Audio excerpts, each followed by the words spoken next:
हाथ में लाठी, सफेद कपड़े और धीमे कदम। किसे पता था कि यह बाबा साहेब का आखिरी सफर है? सुनो ध्यान से। उस दिन आखिर हुआ क्या था? 5 दिसंबर 1956 की ठंडी दिल्ली की सुबह थी।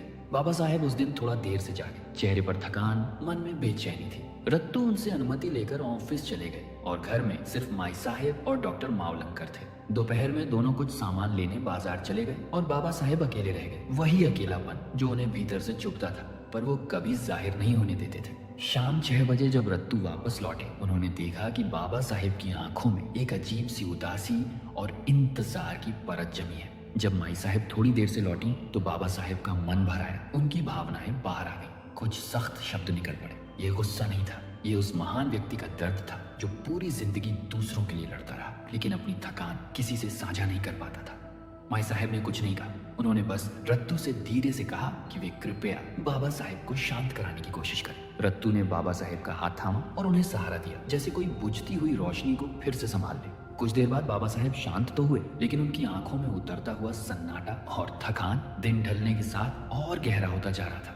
रात के 8 बजे जैन समाज का एक समूह उनसे मिलने आया। तबीयत ठीक नहीं थी, फिर भी बाबा साहेब ने कहा, बैठिए बात करते हैं। करीब 20 मिनट बातचीत चली। फिर वे बाथरूम गए और लौटते समय रत्तू के कंधे पर हाथ रखकर धीरे से सोफे पर बैठ गए। उनकी आंखें बंद थीं, सांसें भारी और चेहरा इतना शांत जैसे कोई योद्धा अपनी आखिरी लड़ाई लड़कर बिल्कुल थक चुका हो। जैन समाज के लोग चुपचाप उन्हें देखते रहे। उनके सामने वो महान व्यक्तित्व बैठा था जिसने करोड़ों लोगों को इंसान होने का अधिकार दिया, और आज वही अपने अंतिम सफर के बेहद करीब थे। उन्होंने जैन समाज से किताब और निमंत्रण स्वीकार किया और बहुत थकी हुई धीमी मुस्कान के साथ बस इतना कहा, तबीयत ने साथ दिया तो जरूर आऊंगा। और उसी रात जब दुनिया सो रही थी, बाबा साहेब चुपचाप अपनी आखिरी मंजिल की ओर बढ़ रहे थे, थके हुए, शांत और बेहद अकेले। क्या आप जानना चाहते हैं उसी रात और 6 दिसंबर की सुबह बाबा साहेब के आखिरी पल कैसे बीते? जानने के लिए अभी फॉलो करें। जय भीम।